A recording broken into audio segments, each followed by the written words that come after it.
certo?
Boa noite aos irmãos, aqueles que nos assistem pelo Facebook também, uma boa noite. Grande prazer em ter todos atentos à palavra de Deus nesta noite. Convido todos os presentes a colocarem os celulares no silencioso ou no desligado, para não atrapalhar durante nossa adoração a Deus. E desde já vamos falar nosso versículo anual, que será projetado aqui. Todos juntos, justificados, pois, mediante a fé, temos paz com Deus, por meio de nosso Senhor Jesus Cristo, por intermédio de quem obtivemos igualmente acesso pela fé a esta graça na qual estamos firmes e gloriamos na esperança da glória de Deus. Romanos 5, 1 e 2. Nosso primeiro hino dessa noite, 254, no Boas Melodias, sou forasteiro aqui.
Nesse momento. Santo Deus amado Pai, somos gratos ao Pai, mais esse privilégio que temos de estarmos reunidos aqui em nome de Cristo, Pai, nesse templo consagrado ao Senhor, para a pregação da Tua palavra, conversão de pecadores, ó Pai, consagração de salvos em Jesus Cristo, a viverem uma vida de santidade ao Senhor.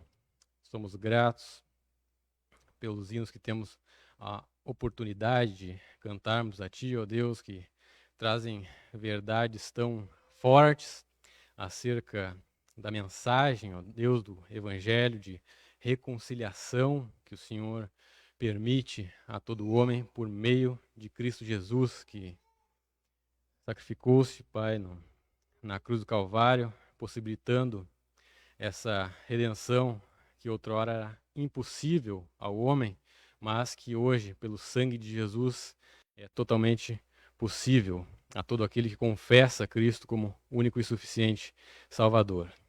Queremos lhe pedir, ó Pai, essa noite, que o Senhor possa estar abençoando a Tua mensagem, abençoando a Tua palavra, que ela possa vir de encontro a cada coração, ó Deus, de forma a nos confortar, consolar, exortar, ó Deus, acerca de tudo aquilo que o Senhor quer de nós, ó Pai. Coloco diante do Senhor ainda todos aqueles irmãos e irmãs que estão passando por dificuldades, ó Deus, especialmente na questão de saúde, que o Senhor possa estar agindo em suas vidas, ó Deus, na vida de cada um dos irmãos, dando um encorajamento, ó Pai, a ação do Teu Espírito Santo, para que cada um possa realmente estar descansando na força do Teu poder, ó Pai. É isso que eu lhe peço, em nome de Jesus Cristo. Amém. Vamos para o nosso próximo hino, número 77. 78, perdão.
Amém.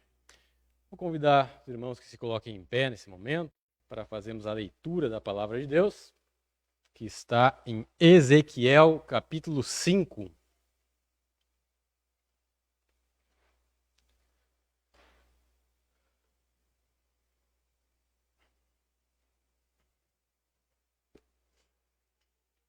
Livro de Ezequiel, capítulo 5. Diz assim a palavra de Deus: Tu, ó filho do homem, toma uma espada afiada, como navalha de barbeiro a tomarás, e a farás passar pela tua cabeça e pela tua barba. Tomarás uma balança de peso e repartirás os cabelos. Uma terça parte queimarás no meio da cidade, quando se cumprirem os dias do cerco. Tomarás outra terça parte e a ferirás com uma espada ao redor da cidade, e a outra terça parte espalharás ao vento. Desembainharei a espada atrás deles. Desta terça parte tomarás uns poucos e os atarás nas abas da tua veste. Destes ainda tomarás alguns e os lançarás no meio do fogo e os queimarás. Dali sairá um fogo contra toda a casa de Israel. Assim diz o Senhor Deus: esta é Jerusalém. Pula no meio das nações e terras que estão ao redor dela. Ela, porém, se rebelou contra os meus juízos, praticando o mal, mais do que as nações, e transgredindo os meus estatutos mais do que as terras que estão ao redor dela. Porque rejeitaram os meus juízos e não andaram nos meus estatutos. Portanto, assim diz o Senhor Deus, porque sois mais rebeldes do que as nações que estão ao vosso redor, e não tendes andado nos meus estatutos, nem cumprido os meus juízos, nem procedido segundo os direitos das nações ao redor de vós, por isso, assim diz o Senhor Deus, eis que eu mesmo estou contra ti, e executarei juízo no meio de ti à vista das nações. Farei contigo o que nunca fiz e o que jamais farei, por causa de todas as tuas abominações. Portanto, os pais devorarão a seus filhos no meio de ti, e os filhos devorarão a seus pais. Executarei em ti juízo, e tudo o que restar de ti espalharei a todos os ventos. Portanto, tão certo como eu vivo, diz o Senhor Deus, pois que profanaste o meu santuário com todas as tuas coisas detestáveis e com todas as tuas abominações, eu retirarei sem piedade os olhos de ti e não te pouparei. Uma terça parte de ti morrerá de peste e será consumida de fome no meio de ti. Outra terça parte cairá a espada em redor de ti, e a outra terça parte espalharei a todos os ventos e desembainharei a espada atrás dela. Assim se cumprirá a minha ira, e satisfarei neles o meu furor, e me consolarei. Saberão que eu, o Senhor, falei no meu zelo, quando cumprir neles o meu furor. Por-te-ei em desolação e por objeto de opróbrio entre as nações que estão ao redor de ti, à vista de todos os que passarem. Assim serás objeto de opróbrio e ludíbrio, de escarmento e espanto às nações que estão ao redor de ti, quando eu executar em ti juízos com ira e indignação, em furiosos castigos. Eu, o Senhor, falei.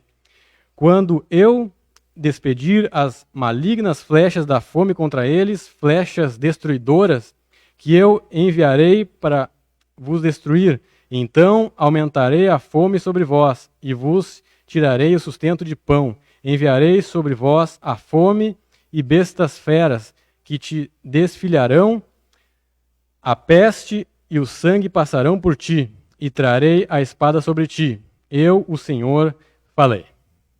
Amém? A leitura da palavra do Senhor. Vou pedir nesse momento que o irmão Paulo Carvalho nos dirija numa palavra de oração. Eterno e amado Pai, te somos agradecidos porque temos o privilégio de estarmos reunidos em tua casa mais uma vez. Te agradecemos por cada família aqui representada. Te agradecemos por cada irmão que está acompanhando através da internet. Te rogamos que o Senhor esteja consolando a cada um nas suas necessidades, esteja preparando os nossos corações para recebermos a tua palavra, possamos guardá-la e praticá-la em cada dia de nossas vidas. Nós não somos merecedores de nada, nós tudo te rogamos pelo nome santo de Jesus Cristo. Irmãos, podem se sentar. Neste momento vamos passar para os nossos avisos.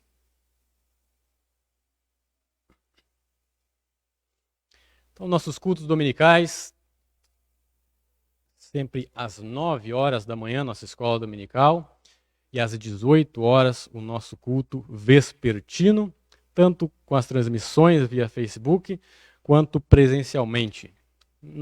Nas quartas-feiras, nosso culto de oração, esse exclusivo pelo Facebook, sempre às 20 horas. Hoje à tarde foi uma grande bênção, tempo de oração às 15 horas, que tivemos em favor da irmã Luciana, que os irmãos possam continuar se dedicando a esses períodos regulares de oração, e que Deus possa estar agindo em favor da irmã Luciana, também pastor Daniel, todos os familiares envolvidos. Vamos passar nesse momento para o recolhimento das ofertas, dízimos e promessa de fé. O irmão Eduardo vai chegar à frente. Depois que o irmão orar, nós vamos cantar o hino número 105 do Voz de Melodia, Quem Somos Nós? Senhor nosso Deus, amado Pai, nós lhe damos graças que o Senhor nos trouxe até aqui, a sua proteção e segurança. Pedimos, Pai, que o Senhor fica com aqueles que estão em casa, cuidando e suprindo as suas necessidades, Senhor. Pedimos, Pai amado, que o Senhor trabalhe em nossos corações, por meio do seu Santo Espírito, Senhor, nos dando entendimento sobre todo o teu ensinamento, a cada um de nós devemos receber e praticá-lo, de uma forma que o Senhor receba a honra e glória. Pedimos, Pai amado, que o Senhor abençoe a oferta, a promessa de fé, possa servir na sua obra, seu ministério. Em nome do nosso Senhor e Salvador, Jesus Cristo, pedimos e agradecemos. Amém. Ah.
Obrigado pela participação de cada um dos irmãos. As crianças podem descer. O pastor está com a palavra.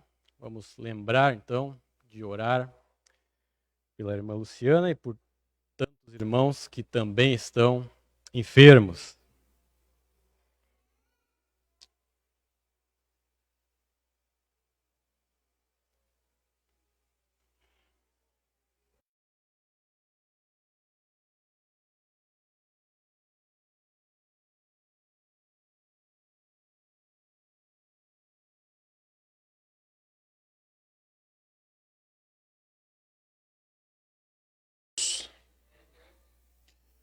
Abram suas Bíblias para o livro de 2 Crônicas, capítulo 33. Vamos lá, então, já, 2 Crônicas, capítulo de número 33. Vou colocar esse microfone um pouquinho mais para cá. Vamos lá, então. 2 Crônicas, capítulo 33. Bacana quando eu sempre gosto de dar oportunidade para os irmãos da igreja pregarem, porque tem me ajudado bastante nesses tempos onde eu tenho aulas, às vezes, muito complicadas em relação ao mestrado, ou as aulas que eu ministrei do Instituto, ou responsabilidades seculares, né, que às vezes também elas são muito pesadas dependendo da semana. Mas é bacana os domingos que eu mesmo faço a lista, né, dou oportunidade para os irmãos, mas os domingos que eu tenho feito de manhã e de noite, por mais que é uma semana puxada, né, mas também posso desenvolver alguns assuntos. E eu gosto bastante de trabalhar com personagens bíblicos. Hoje de manhã nós falamos sobre José e hoje nós vamos falar de um personagem que é o contraponto de José. Nós falamos de um homem fiel a Deus, nós falamos de um homem que realmente é um grande exemplo de fidelidade. E agora nós vamos ver sobre um dos homens mais perversos da Bíblia. Vamos para o livro de 2 Crônicas, capítulo 33, vamos ler versículos de 1 a 20. Eu sei que todos vocês gostam de ficar em pé, então vou permitir que vocês realizem os seus desejos. Então coloquem-se em pé, vocês vão ficar o restante deste culto sentados. Vamos fazer uma leitura participativa, irmãos. Eu já expliquei para vocês, eu vou ter que usar óculos, já adianto para vocês. À noite, para mim, para enxergar está difícil, né? As letrinhas da Bíblia aqui é um pouco mais complicado. Vamos fazer uma leitura participativa, são 20 versículos. Nós podemos fazer de 3 em 3 e o último lê 2 versículos, tá bom? Vou ler os 3 primeiros. Tinha Manassés 12 anos de idade quando começou a reinar, e 55 anos reinou em Jerusalém. Fez o que era mal perante o Senhor, segundo as abominações dos gentios que o Senhor expulsara de suas possessões, de diante dos filhos de Israel, pois tornou a edificar os altos que Ezequias, seu pai, havia derribado. Levantou altares aos Baalins e fez postes ídolos, e se prostrou diante de todo o exército dos céus e o serviu. Edificou altares na casa do Senhor, da qual o Senhor tinha dito. Jerusalém, por ele, um nome para sempre. Também edificou altares a todo o exército dos céus, os 2 átrios da casa do Senhor. Derribou seus filhos como oferta do átrios de Beló, adivinhava pelas nuvens, era boleiro, praticava feitiçarias, tratava com necromantes e feiticeiros, e prosseguiu sem fazer o que era mal perante o Senhor, para prorrogar a ira. Também a imagem esculpida do ídolo que tinha feito, ele a colocou na casa de Deus, da qual Deus tinha dito a Davi e a Salomão seu filho: nesta casa e em Jerusalém te escolhi, de todas as tribos de Israel, porei eu o meu nome para sempre. E nunca mais removerei o pé de Israel da terra que destinei a vossos pais. Contanto que tenham cuidado de fazer tudo o que eu lhes ordenei, toda a lei, os estatutos e as ordenanças dadas por intermédio de Moisés. Manassés tanto fez errar a Judá e aos moradores de Jerusalém, que eles fizeram o mal ainda mais do que as nações que o Senhor tinha destruído diante dos filhos de Israel. Falou o Senhor a Manassés e a seu povo, porém não deram ouvidos, porque o Senhor trouxe sobre eles os príncipes dos exércitos do rei da Síria, os quais prenderam Manassés em muitos espinhais, e o amarraram com cadeias e o levaram a Babilônia. E ele, angustiado, orou deveras ao Senhor.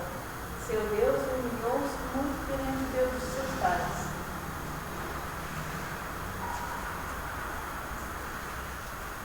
Sim, orou a ele, e Deus se aplacou para com ele, e ouviu-lhe a súplica, e tornou a trazê-lo a Jerusalém, ao seu reino. Então conheceu Manassés que o Senhor era Deus. Ora, depois disso edificou um muro do lado de fora da cidade de Davi, ao ocidente de Gion, no vale, até a entrada da porta dos peixes, e fê-lo passar ao redor de Ofel, e o levantou muito alto. Também pôs oficiais do exército em todas as cidades fortificadas de Judá. Tirou da casa do Senhor os deuses estranhos e o ídolo, como também todos os altares que tinha edificado no monte da casa do Senhor. E em Jerusalém e os lançou fora da cidade. E ele parou o altar do Senhor e ofereceu sobre ele sacrifícios de ofertas pacíficas e de louvor. E ordenou a Judá que servisse ao Senhor Deus de Israel. Contudo, o povo ainda sacrificava nos altos, mas somente ao Senhor seu Deus.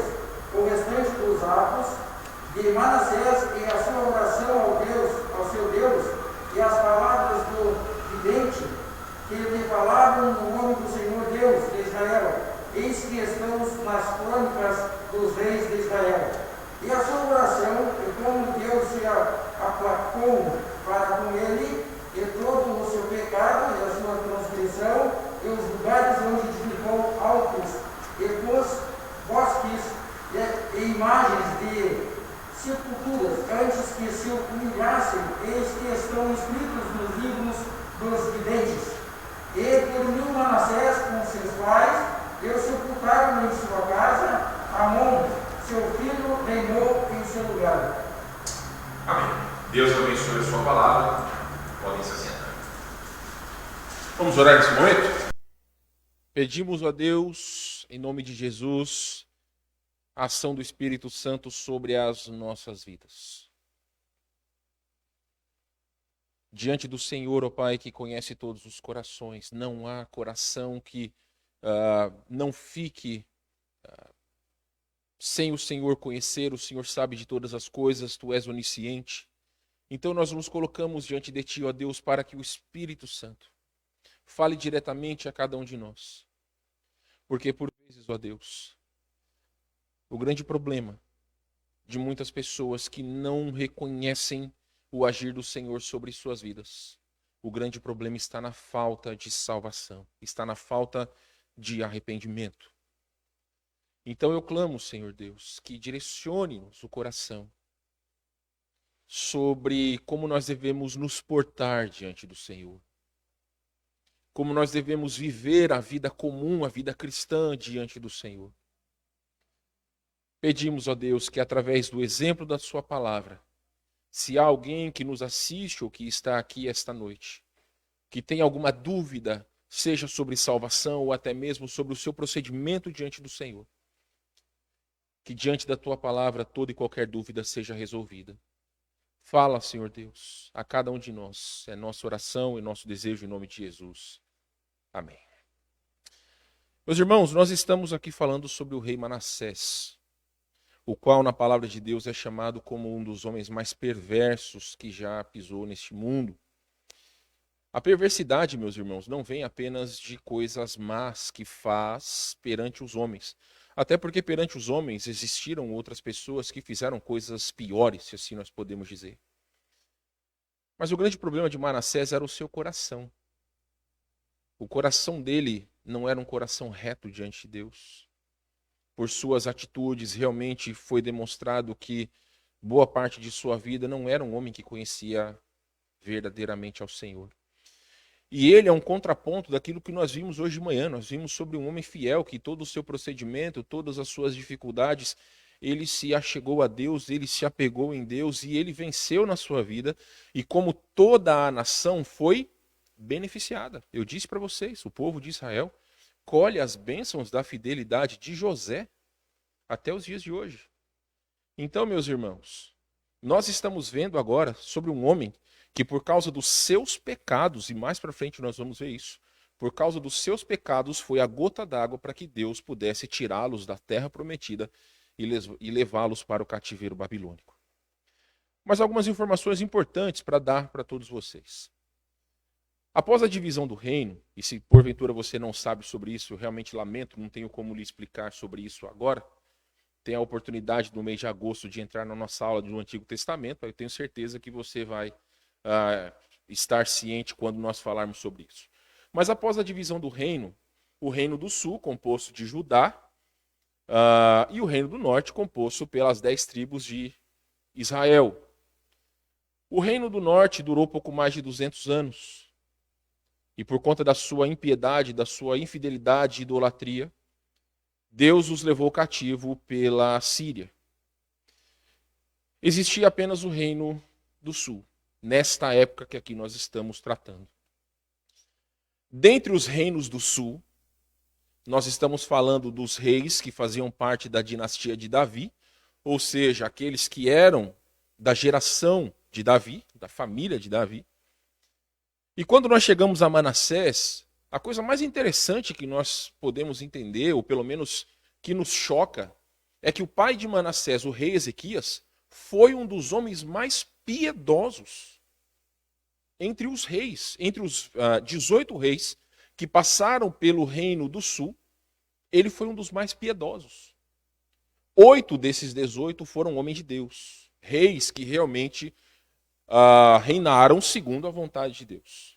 E Ezequias foi um daqueles que realmente se destacaram pela sua fidelidade. Sobre Manassés, meus irmãos, os estudiosos dizem que ele nasceu em torno de 709 a.C.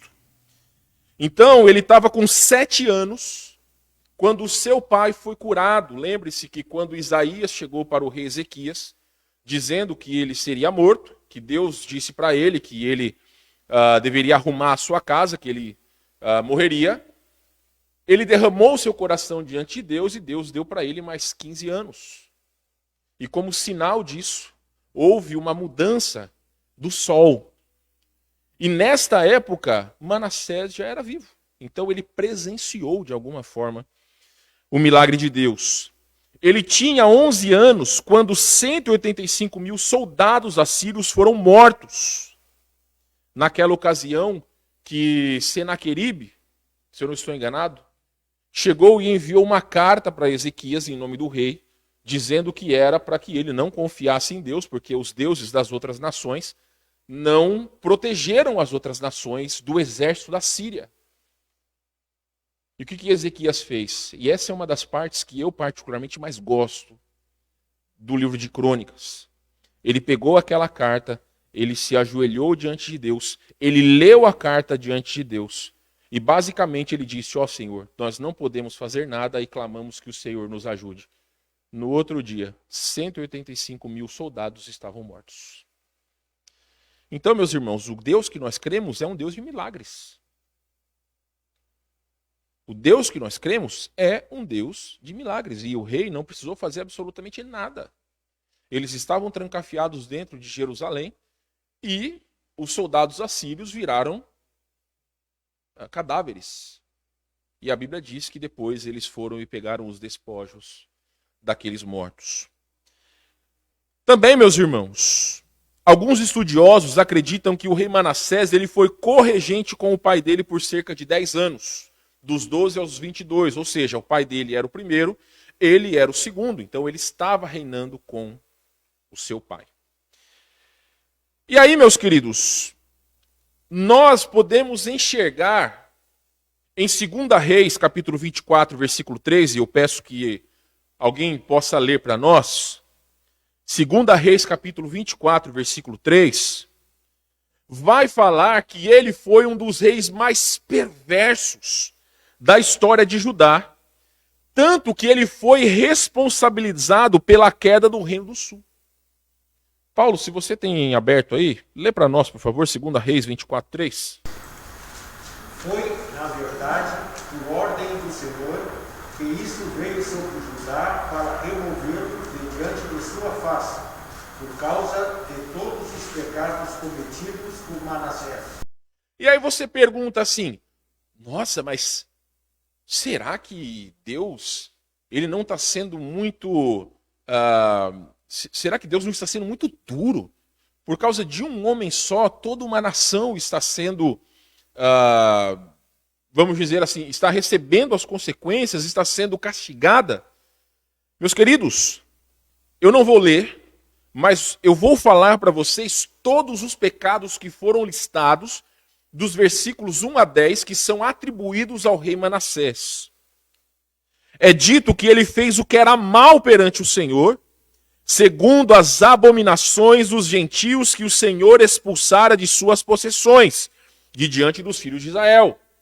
Alunos, lembre-se, povo de Canaã era ímpio. A ordem de Deus é que todos fossem expulsos, mortos. Mas os judeus não fizeram isso. Eles permitiram que alguns ficassem no meio deles. Só que Manassés, ele pegou essas práticas e aplicou no reino de Judá. E aí a Bíblia vai dizer o seguinte: ele tornou a edificar os altos que Ezequias, seu pai, havia derribado. Ou seja, existiam muitos deuses naquela época. Então, para cada deus, era feito como se fosse um poste ídolo, em homenagem a referido Deus. Se você for lá em Ipanema, você vai ver que tem o ídolo lá, num pedestal, praticamente, numa área ali nobre, no meio da praia ali, tem uma imagem. É basicamente aquilo, só que estava por tudo quanto é lado. O pai de Manassés, um rei piedoso, derrubou tudo porque queriam servir ao Senhor. O rei ímpio foi lá e levantou tudo de novo. Mas a Bíblia diz o seguinte: ele levantou altares aos Baalins, fez postes ídolos, se prostrou diante de todo o exército dos céus e o serviu. Sabe esse povo que fica adorando o anjo aí? Mais ou menos isso. Edificou altares na casa do Senhor, ou seja, altares pagãos. Edificou altares a todo o exército dos céus nos átrios da casa do Senhor. Queimou seus filhos como oferta no vale do filho de Inom. Adivinhava pelas nuvens. Era agoureiro, ou seja, ele era adivinho. Praticava feitiçarias. Tratava com necromantes, ou seja, aqueles que teoricamente consultam mortos. Tratava com feiticeiros. Prosseguiu em fazer o que era mal perante o Senhor para o provocar a ira. Também pôs a imagem de escultura do ídolo que tinha feito. E fez errar a Judá e os moradores de Jerusalém, de maneira que fizeram pior do que as nações que o Senhor tinha destruído de diante dos filhos de Israel. E finalmente, irmãos, Deus falou a Manassés e ao povo, porém eles não deram ouvidos. Quem estudou comigo sabe. Nós falamos sobre muitos desses pecados que eram práticas daqueles que adoravam deuses falsos. Principalmente aqueles que adoravam a esses deuses matando crianças inocentes. O rei, o líder máximo do povo, fazia isso. E por que a nação toda era castigada? Porque eles não faziam nada. Porque eles não só não faziam nada, como eles apoiavam. Então todo o povo foi castigado. Esta igreja tem 2 pastores. Se os pastores dessa igreja se rebelarem contra a palavra de Deus e começarem a ter práticas erradas, e vocês que são o povo de Deus desta igreja ficarem de braços cruzados, vocês são tão culpados quanto os líderes da igreja. É por isso que, infelizmente, nós ficamos chateados, porque nós sabemos que, infelizmente, nos dias de hoje, existem muitas igrejas que, lamentavelmente, pregam um evangelho fajuto, um evangelho falso. É claro que nós cremos que existem salvos em todas as igrejas. Nós cremos isso. Nós não podemos cair no erro de achar que só batistas são salvos. Não caia nesse erro. A salvação é pela graça de Deus, não é pela igreja batista. Já preguei isso há algum tempo atrás. Só que a grande questão, meus irmãos, que existem, e eu preguei e ensinei sobre isso, sobre seitas, que infelizmente a Bíblia está à frente, meus irmãos. E muitas vezes pessoas estão assimilando erros e não estão procurando na palavra de Deus se tais coisas estão certas ou estão erradas. É por isso que é tão importante a prática do estudo da palavra de Deus. Porque quando for, ou se alguém ensinar alguma coisa errada, você pode se levantar e pela Bíblia dizer que tal coisa está errada. Não é eu acho, eu gosto, eu penso. As minhas palavras, elas não têm poder algum. Mas o grande problema é que o rei, aquele que estava diante do povo, ele estava indo contra Deus, levou o povo junto de si e o povo foi. Claro que nós entendemos que não todos, mas boa parte. Meus irmãos, Manassés foi aquele que dentre os reis do reino do norte e do sul ele foi o que reinou mais tempo. Reinou 55 anos. Dos quais boa parte eram anos aonde ele prestava continência a tudo quanto era Deus falso. E claro que ele sabia que estava fazendo errado, porque sempre existiram profetas enviados por Deus. Meus irmãos, Deus é tão misericordioso, que sempre ele enviava os seus emissários para, de alguma forma, abrir os olhos do povo. Mas ainda assim, infelizmente, nada aconteceu. Mas a grande questão, meus irmãos, e o meu desejo esta noite não é olhar para os pecados, não é olhar para a maldade deste homem, mas para aquilo que aconteceu posteriormente.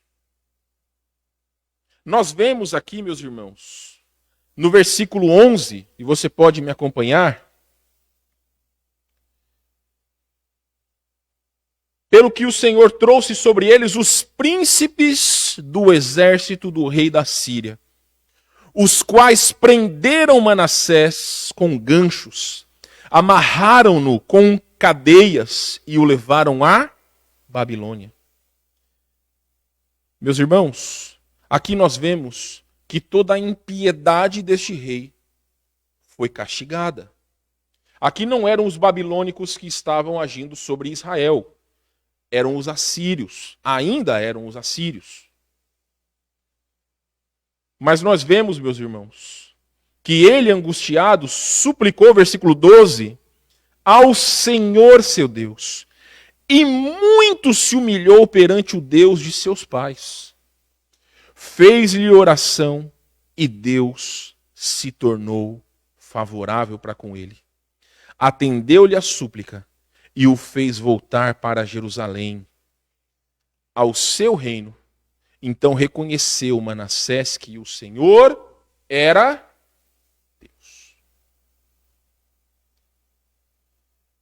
Essa semana eu fui perguntado sobre o pecado imperdoável. Existem, meus irmãos, 2 pecados imperdoáveis na Bíblia. 2. Dos quais eu não creio que possa ser feito hoje, que é o pecado de atribuir a Jesus, as obras de Jesus, a Satanás. Como fizeram os fariseus, dizendo que os milagres que ele fazia era no poder de Satanás. Então Jesus fala que esse pecado é imperdoável. Bom, Jesus não está fisicamente aqui, por isso que eu creio que este pecado não pode ser mais cometido. O segundo pecado imperdoável é morrer sem Cristo. Porque a Bíblia diz que aquele que não crê já está condenado.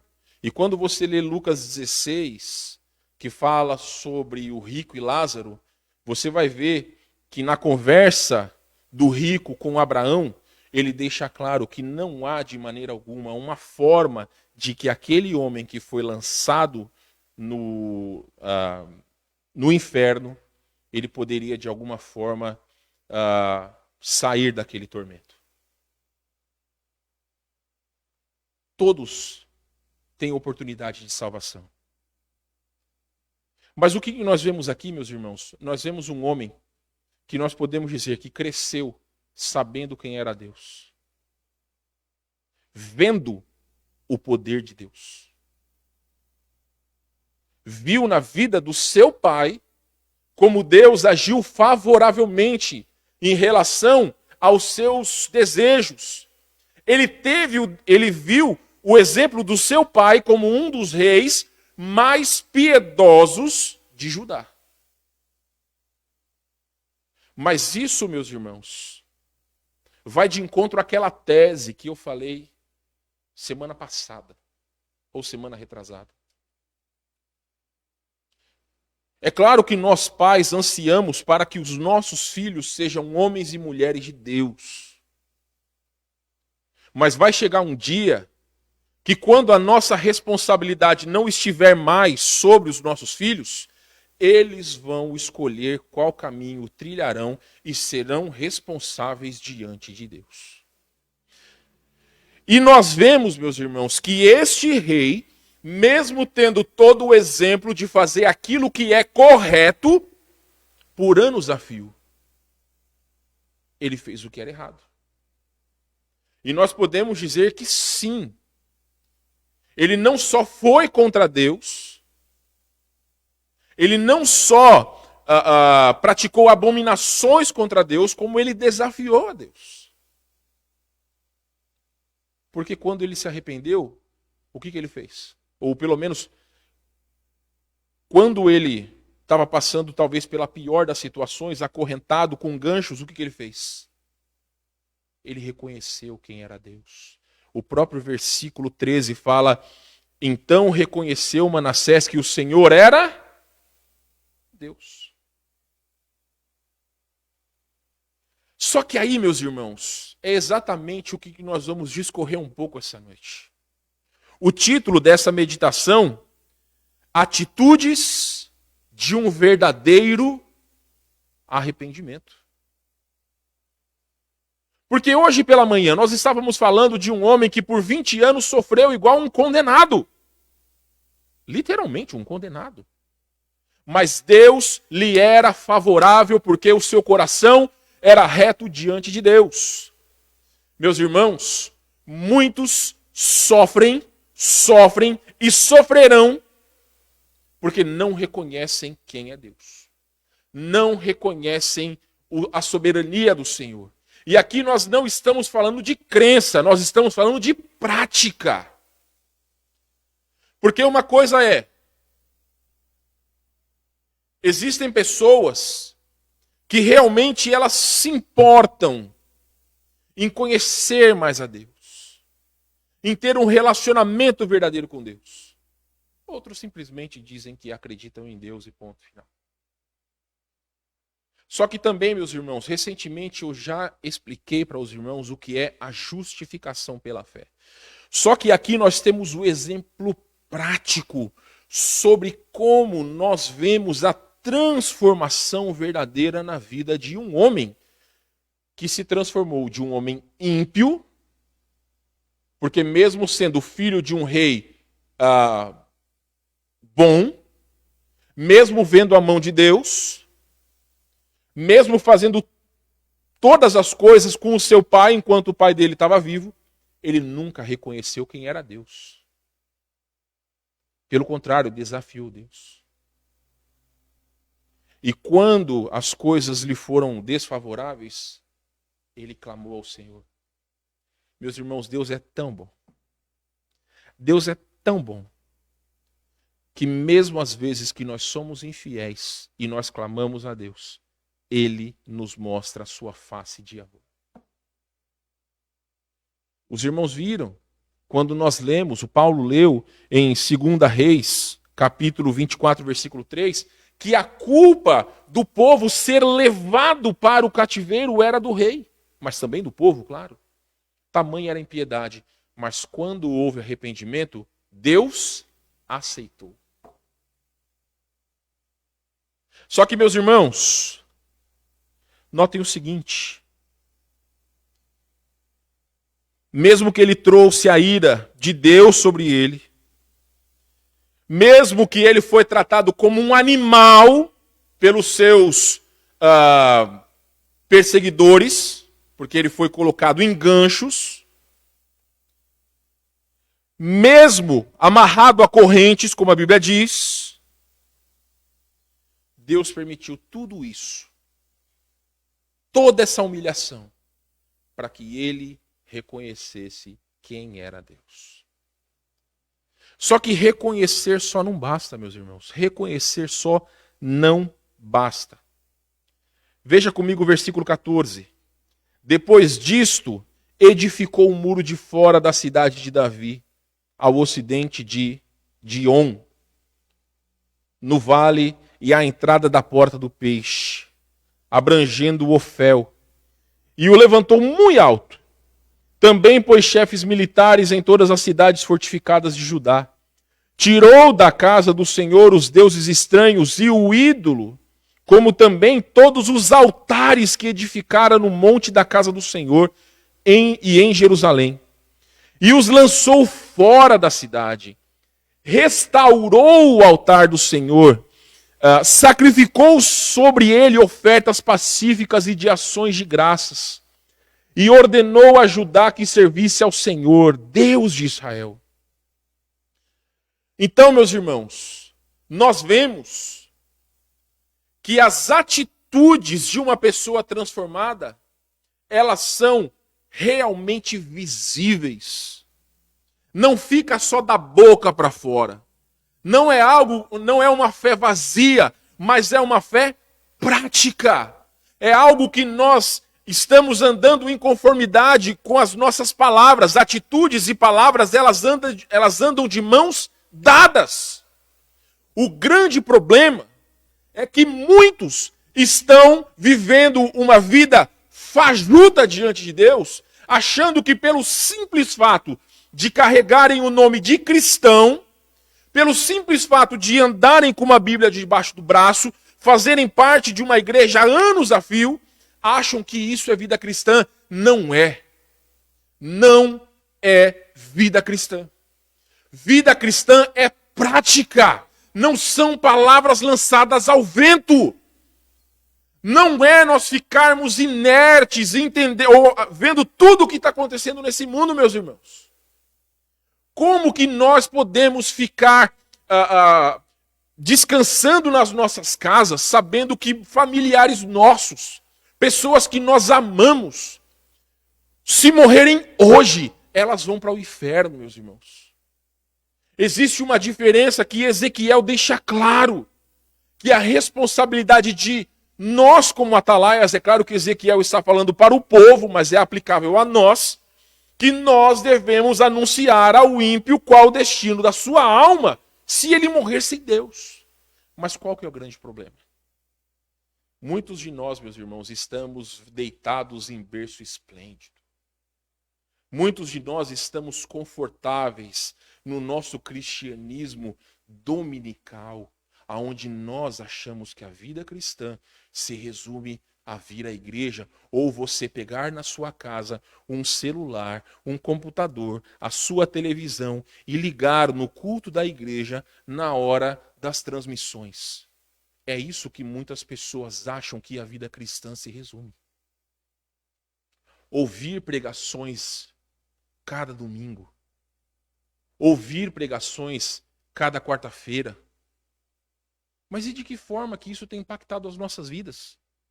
De que forma que isso realmente tem sido prática nas nossas vidas?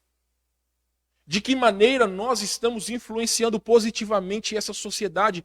Eu falei para vocês, irmãos, vocês acham que nós vamos influenciar a sociedade dando dislike num vídeo no YouTube? Ah, meus irmãos, vocês me perdoam, mas isso é muita ignorância. Isso é muita falta de nexo. Ah, eu nunca mais vou comer naquela lanchonete porque eles... Por favor, gente. Nós temos que ir além disso. Nós temos que ser muito mais do que isso. Muitos estão confortáveis achando que vida cristã se resume a ler a Bíblia ou a orar. E, infelizmente, se nós fôssemos fazer uma pesquisa com vocês e quem nos assiste, eu duvido que metade das pessoas, meus irmãos, tiveram um tempo com Deus diário essa semana. Ah, você está me ofendendo. Não estou ofendendo ninguém, irmãos. O resultado está nas nossas vidas. Muitos de nós não conseguimos enxergar a grandiosidade de Deus porque nós não estamos agindo conforme as nossas palavras. Nós estamos diante de um homem perverso, mau, mas que quando ele reconheceu quem era Deus, as suas atitudes andaram em conformidade com as suas palavras. Toda a maldade que ele fez, talvez ele não conseguiu desfazer tudo, mas é colocado na palavra de Deus que houve uma mudança de atitude. Uma mudança de coração. Meus irmãos, vocês creem que todos aqueles presidiários lá no presídio central, vocês creem que eles podem ser pessoas boas? Vocês acham? Ou então vamos mudar. essa questão. Vocês acham o que pode transformar aqueles homens em pessoas regeneradas? Vocês acham que eles passarem anos a fio lá no presídio, quando eles saírem vão se transformar em pessoas regeneradas? Irmãos, isso não é conto de fadas. A única pessoa que pode regenerar uma pessoa, regenerar é gerar novamente, é Cristo. É Cristo, irmãos. Nós vemos diariamente no jornal, na internet, como Satanás tem engolido o coração dos nossos jovens. Como Satanás tem destruído famílias. E eu não estou falando só de famílias ímpias, eu estou falando de famílias cristãs. Vocês que são mais velhos na fé, vocês podem contar quantas pessoas já não desfizeram casamentos. Vocês sabem disso. Pessoas, às vezes, que cresceram dentro da igreja. Eu vi ontem a reportagem de um rapaz que foi morto na Espanha porque confundiram ele com alguma coisa lá. Ele cresceu dentro da igreja, ele era ajudante do pai dele, que era diácono, só que o rapaz era homossexual. Quem matou ele foram rapazes que confundiram ele com algum outro. Não teve nada com religião. Mas eu já disse para vocês que quando existe alguma coisa relacionada à religião, eu gosto de ler os comentários. 70% dos comentários estavam colocando na religião a culpa daquela pessoa morrer. E não tem nada a ver. Eu disse hoje de manhã para vocês, algum dia vai chegar o momento em que nós teremos que nos posicionar. E talvez a nossa fé vai nos levar para a prisão. Vai chegar o dia, irmãos, e isso já aconteceu, que grupos, essas minorias que por aí existem, já entraram com petições para que as nossas Bíblias sejam retiradas determinados versículos que são contra determinadas práticas. Estava falando com o Paulo e alguns irmãos quando a gente estava indo lá com o pastor Daniel para orar um desses sábados, que qualquer um desses que pegar as nossas transmissões e tirar fora do contexto e lançar num Twitter da vida, eles vão fazer o cancelamento da nossa igreja. E aí vocês sabem, podem vir aqui, vão pichar as paredes, vão quebrar a igreja, vão fazer tudo o que for necessário, como se os falsos moralistas, pessoas que são a polícia do Twitter, vão xingar, vão bater, mas as suas próprias vidas são podres. Não são exemplos de absolutamente nada.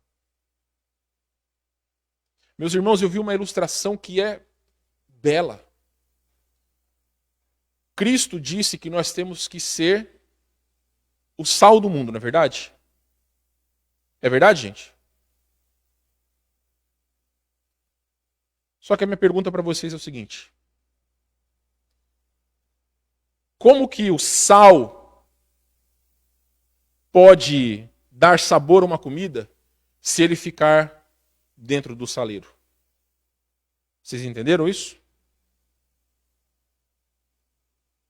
Só você olhar o sal e olhar a comida, não vai mudar nada. O sal tem que sair do saleiro para que ele faça a diferença no alimento. Então por que vocês acham, irmãos, que é dentro da igreja que nós devemos mostrar que nós somos salvos? Não é dentro da igreja.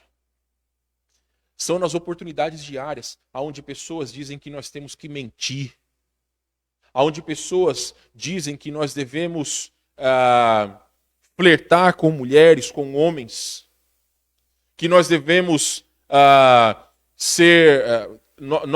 ser favoráveis a essas causas que vão contra a palavra de Deus. Meus irmãos, os tempos são sombrios hoje, mas cada dia que passa, eles vão ficando cada vez pior. É só vocês, assim, eu fiz 40 anos, irmãos, o que era o mundo há 20 anos atrás? 20, não precisa nem de muitos anos. E olha o que se transformou, e olha o que vai se transformar. Eu digo uma coisa para todos vocês. Pandemias existem desde que o mundo é mundo. Pandemias existem desde que o mundo é mundo. Só que, infelizmente, muitas vezes pessoas não entendem isso.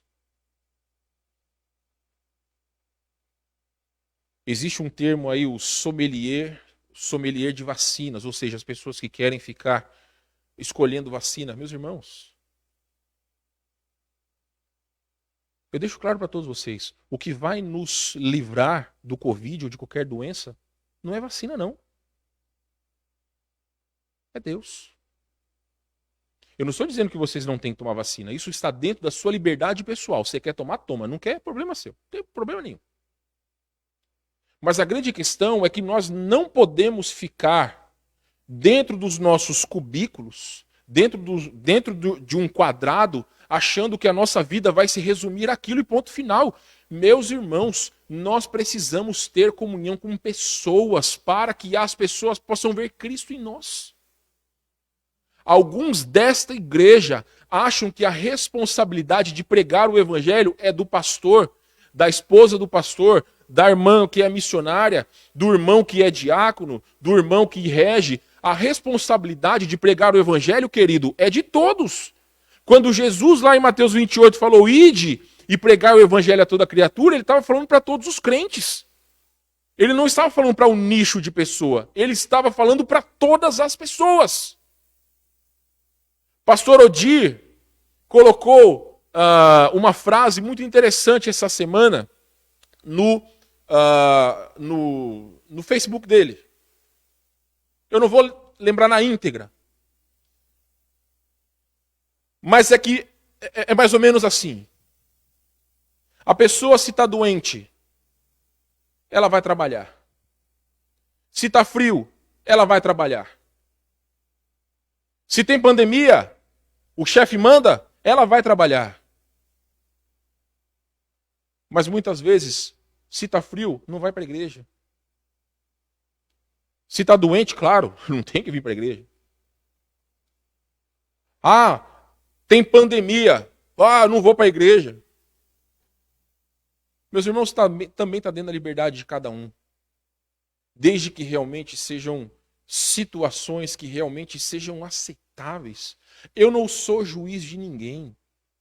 Eu não fico olhando para as coisas que nenhum de vocês fazem, meus irmãos. Eu estou dizendo para todos vocês que nós devemos ser cristãos nas nossas atitudes. Se dentro de casa, protegidos, eu ficar, eu posso pregar. Eu posso ser exemplo. Hoje nós temos o privilégio das redes sociais. Porém, muitos nem fazem isso, meus irmãos. A grande questão é que nós, muitas vezes, estamos nos tornando pessoas cujas palavras são diferentes das nossas atitudes. Nós dizemos que amamos a Deus, mas nosso amor a Deus fica restrito à nossa casa, à nossa zona de conforto. Esse é o problema. Meus irmãos, provações acontecerão sempre. Porém, aquelas mais agudas acontecerão apenas nas vidas dos fiéis. Somente na vida dos fiéis. Porque, meus irmãos, você acha que Deus não sabe aquilo que passa dentro dos nossos corações? Às vezes, meus irmãos, algumas coisas acontecem, pessoas já pensam em desistir. Nós falamos hoje de manhã sobre um propósito maior que às vezes pode durar anos a fio, para que nós possamos ver os resultados daquilo que Deus permitiu. Preste bem atenção no que eu vou dizer para vocês. Termos Bíblias em nossas mãos, para termos Bíblias em nossas mãos, muito sangue foi derramado. Muitas vidas foram ceifadas, porque amaram a Deus. entre o primeiro e o terceiro século, houve uma perseguição ferrenha contra os cristãos. O objetivo de Satanás era ceifar a vida dos cristãos, para que a igreja não pudesse prosseguir. Só que foi o período que a igreja mais cresceu. Sabe por quê, meus irmãos? É porque eu já disse para vocês, nos lugares no mundo onde a igreja é mais perseguida, é onde existem os crentes mais fiéis. Porque o cristianismo, ele não é uma fuga dos problemas. O cristianismo, o servir a Deus, não é fugir dos nossos problemas. É servir ao Senhor porque nós o amamos. Porque nós reconhecemos quem Ele é e o que Ele significa para cada um de nós. Então, quando nós olhamos, meus irmãos, a perversidade de um homem que é chamado como um dos piores da Bíblia, mas quando ele se arrepende e clama ao Senhor, o Senhor perdoa. Só que nós vemos que é um arrependimento verdadeiro, porque as suas atitudes posteriores corroboravam com as suas palavras. Quando ele clamou a Deus e Deus lhe foi favorável, as suas atitudes mudaram. Então, meus irmãos, quando nós queremos reconhecer um crente, nós olhamos as suas obras, nós olhamos as suas atitudes. Se você chegar e perguntar para o Eduardo, fala a escalação do time do Inter ontem, eu vou dizer para vocês que é capaz de ele falar que o Falcão jogou. De tão desatualizado que ele está. É capaz de eu, que nem torço para o Inter, vou saber de mais gente que estava lá. Por quê? Porque tem pessoas que gostam de futebol, se interessam, se interam das coisas. Outros, como o Eduardo, ele gosta de futebol, o pobre coitado, torce para o Inter, mas ele não é aquele que fica preocupado em saber de escalação e tudo mais. Acontece isso, irmãos. Isso na vida secular, beleza. Mas isso não pode acontecer na vida cristã, meus irmãos. Pode. O que vocês, alunos, e claro, oportunidade para todos, o que mais enche o meu coração é ver as pessoas que agora olham o Antigo Testamento com olhos diferentes. Isso que é o melhor, irmãos. Porque Deus permitiu do Gênesis ao Apocalipse para o nosso crescimento e para que nós o conheçamos. Para aqueles que muitas vezes não entendem, o Antigo Testamento é um bicho de 7 cabeças. Mas isso é o ponto de partida para quê? Para que nós possamos conhecer mais. Meus irmãos, eu já fiz bacharel em teologia. 5 anos de estudo. Estou fazendo um mestrado em teologia. Mais 3 anos de estudo. Aquilo que no meu primeiro semestre de seminário um professor falou, eu vejo isso na prática. Quanto mais você estuda a Bíblia, mais você vê que não sabe nada.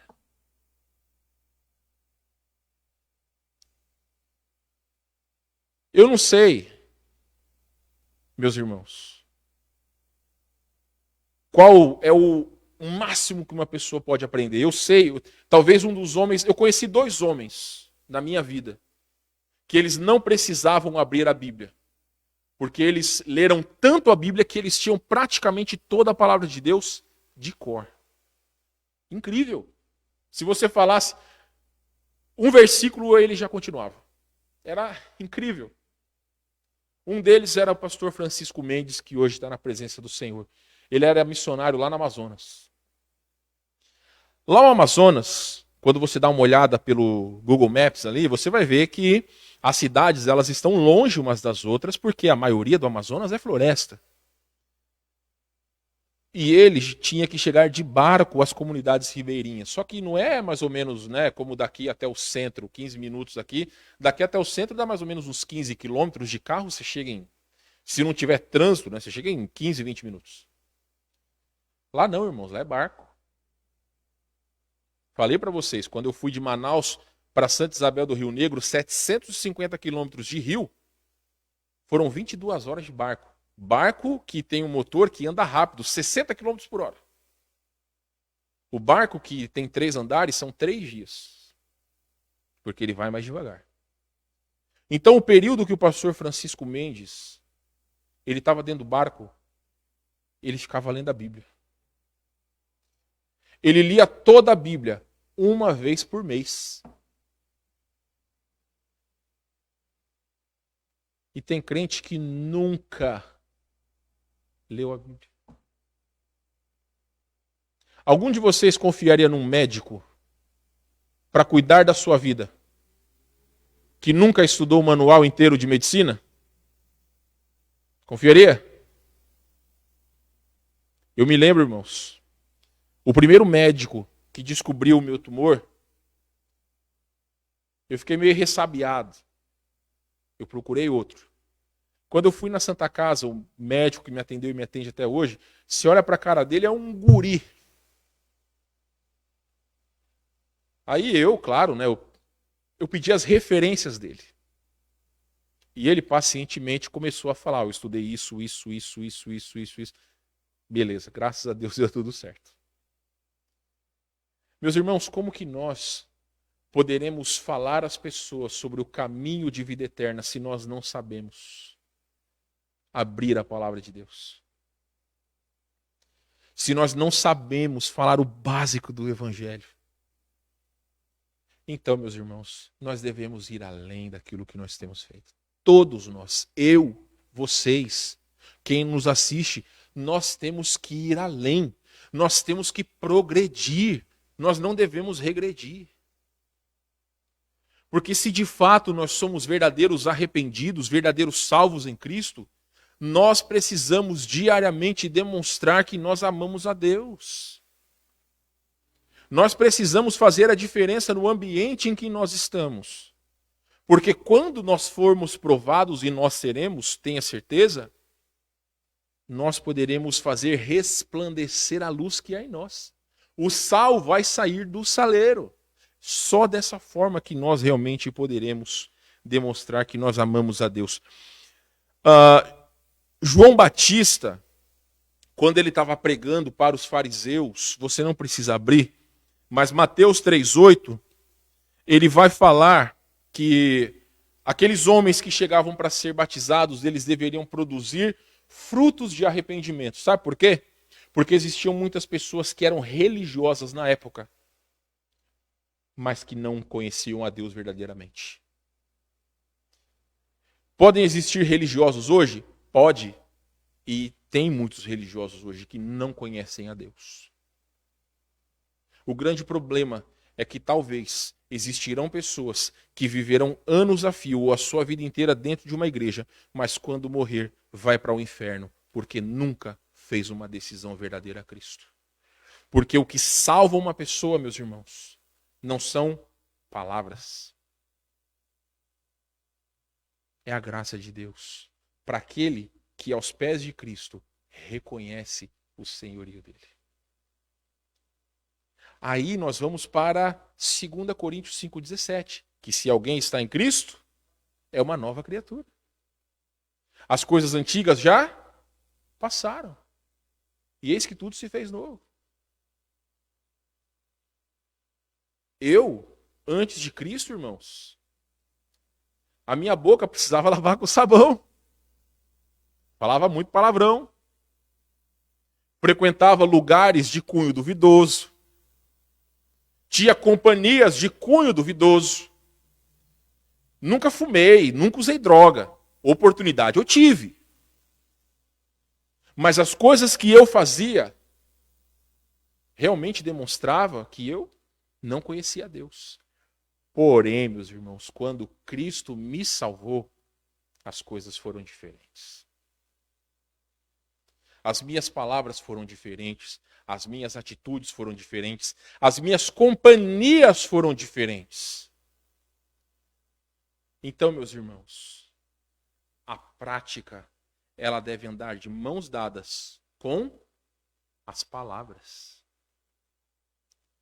Nós, se amamos a Deus, devemos viver vidas íntegras diante do nosso Deus. Então, meus queridos, o rei Manassés, em grande parte de sua vida, cometeu pecados que, infelizmente, a consequência trágica de tudo isso foi algo nacional, ou seja, toda a nação sofreu.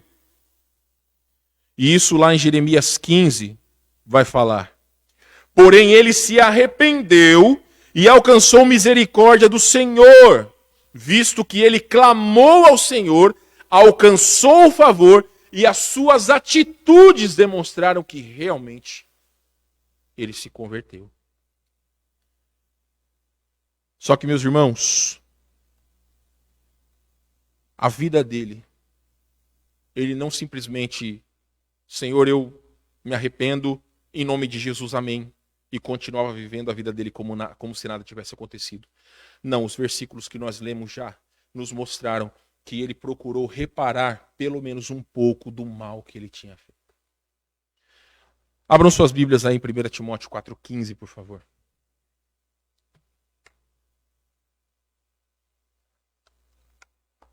1 Timóteo 4,15.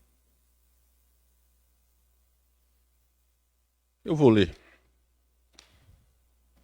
Vamos lá. 1 Timóteo capítulo 4, versículo 15. Nós já estamos quase encerrando essa noite.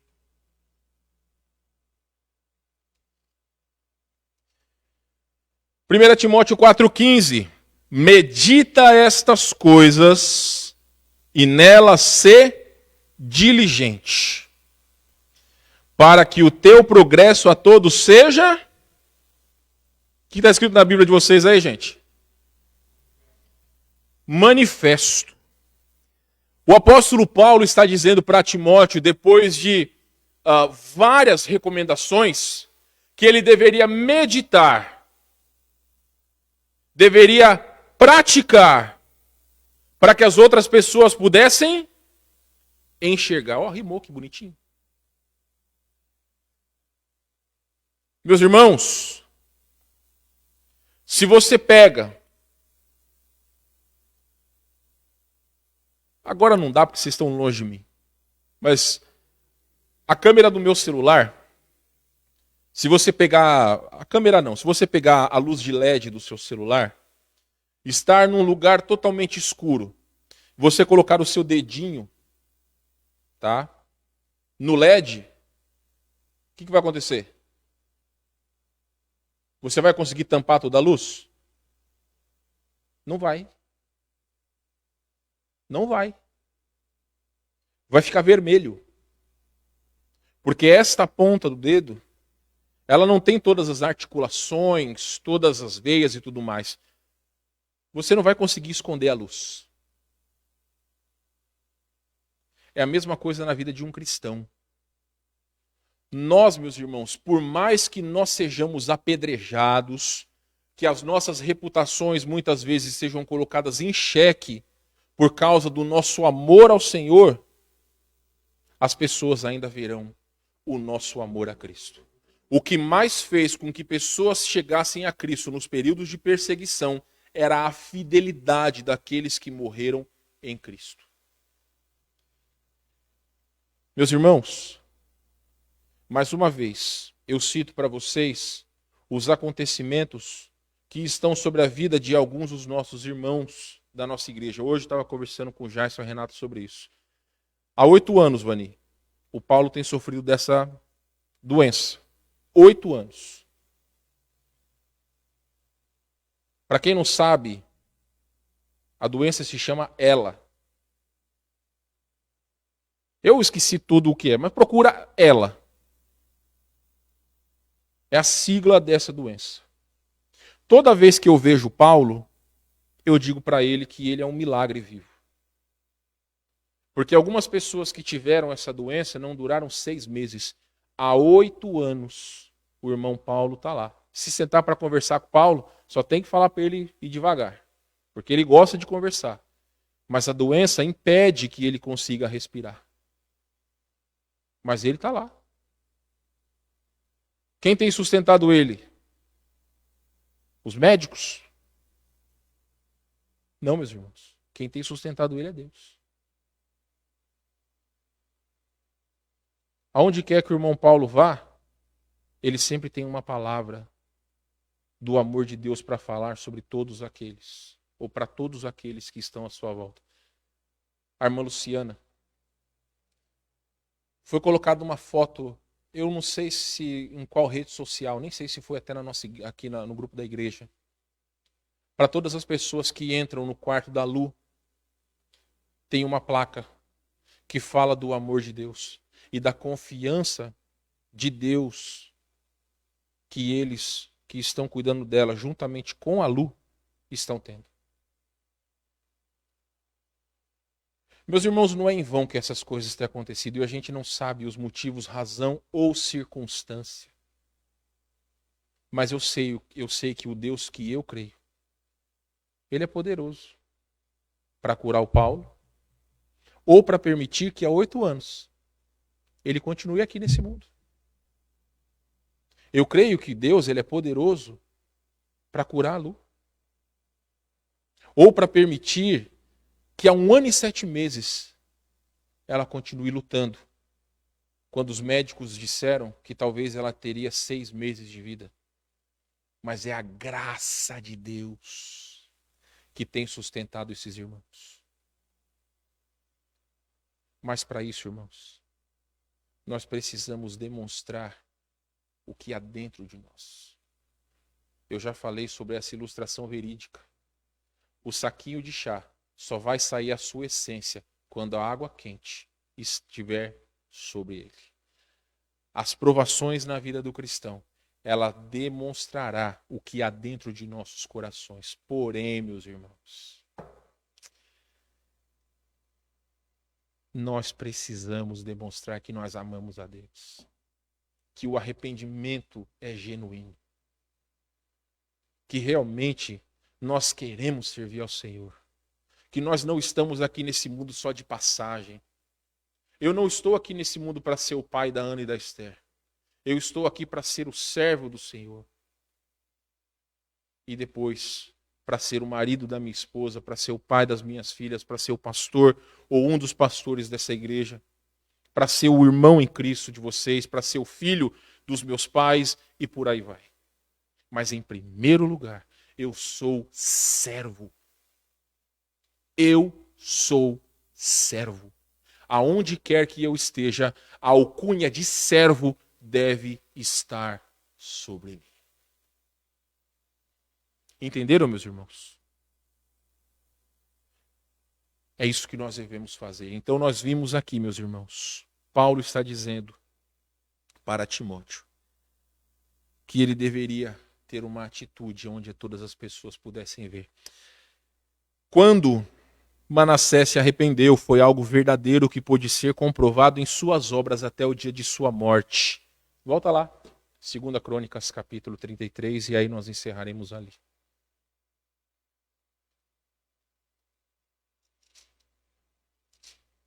Versículo 18. Quanto aos mais atos de Manassés e a sua oração ao seu Deus e as palavras dos videntes, videntes aqui leia-se profetas, tá? Que falaram em nome do Senhor Deus de Israel, eis que estão escritos na história dos reis de Israel. A sua oração e como Deus se tornou favorável para com ele, todo o seu pecado, a sua transgressão e os lugares onde edificou altos e colocou postes, ídolos e imagens e esculturas, antes que se humilhasse, eis que tudo está na história dos videntes. Assim Manassés descansou com seus pais e foi sepultado na sua própria casa, e Amon, seu filho, reinou em seu lugar. Meus irmãos, sempre nós vemos, tanto no livro de 1 Reis e 1 e 2 Reis, 1 e 2 Crônicas, um pequeno resumo da vida de todos esses reis. Nós vemos que aqui Deus fez questão que não fosse escondido as coisas erradas que ele fez. Mas também Deus fez questão de ser colocado que foi um arrependimento verdadeiro. Ele se humilhou perante o Senhor e clamou a Deus. E Deus lhe foi favorável. Meus queridos, se você tem certeza de sua salvação, se você clamou ao Senhor, sabe que Deus é o seu Pai, sirvamos ao Senhor, meus irmãos. Não interessa quantos anos de vida cristã, não interessa quantos anos de membro dessa igreja, não interessa quantos anos de idade. nós devemos servir até o dia que Ele nos chamar. A vida do cristão é um eterno servir. Não existe INSS cristão. Ninguém se aposenta da vida cristã. Todos nós iremos trabalhar ou perderemos oportunidades até o final das nossas vidas. E eu sei, meus irmãos, eu me envergonharei o dia que eu estiver diante do Senhor e Ele me mostrar as oportunidades que eu perdi. Eu me envergonharei. Mas eu não posso ficar preso à vergonha que eu vou sentir. Eu tenho que focar nas coisas que eu preciso fazer. Assim, cada um de vocês.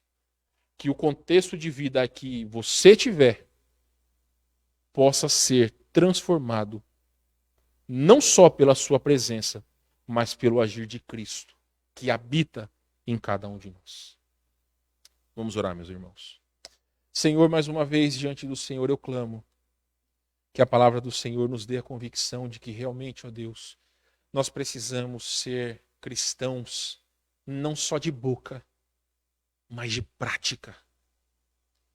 Nós precisamos servir com realmente o desejo, ó Deus, de viver uma vida íntegra diante do Senhor. Eu não sei, ó Deus, quais são os propósitos do Senhor nas vidas dos nossos irmãos que hoje sofrem. Mas como nós vimos hoje pela manhã, o Senhor pode e vai usar as vidas dos seus servos fiéis. Então, ó Deus, se talvez não existem provações, se talvez a nossa vida está um marasmo, possivelmente é pela falta de fidelidade, Senhor.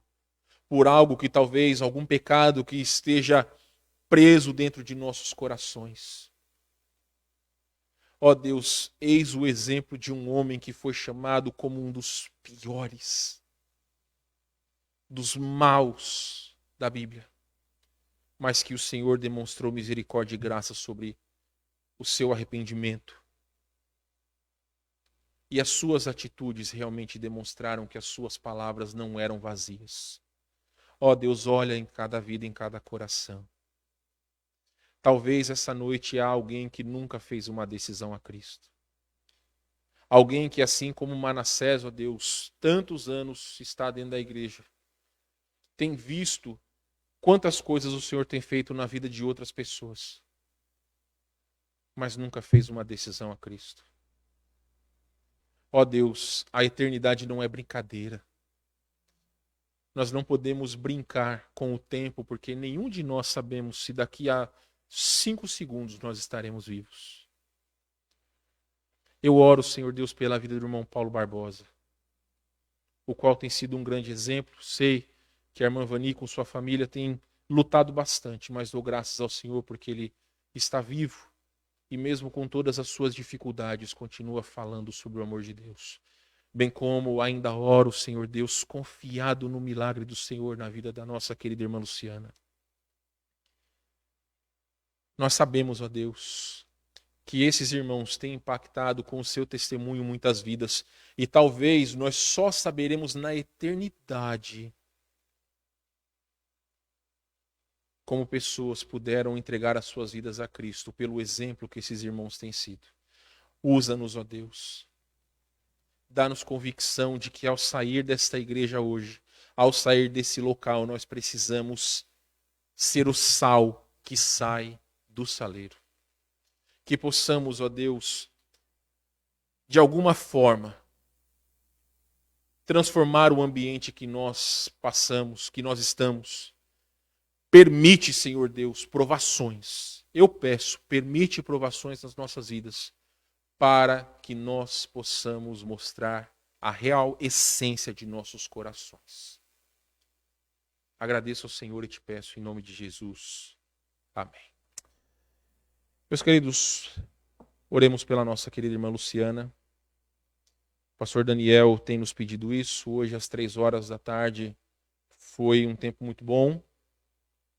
Continue fazendo isso, meus irmãos. Una a sua família. Seja, se talvez você mora sozinho, se une com alguém em oração, marca lá um tempo, vamos orar junto. Mas ore, não deixe de orar. Porque nós cremos que Deus já tem feito a sua vontade, tem feito a sua obra. E só Ele pode, meus irmãos. Nós cremos que o Deus que nós servimos, Ele não é limitado pelas palavras de homens. Ele pode fazer aquilo que Ele quiser. Amém? Obrigado a todos vocês que estão aqui. Que ao sair essa noite, meus irmãos, as decisões sejam tomadas e sejam praticadas por todos nós. Você que nos assiste, obrigado por sua audiência. Vai ficar com o hino. Deus abençoe vocês. Deus abençoe vocês, irmãos. Estamos dispensados.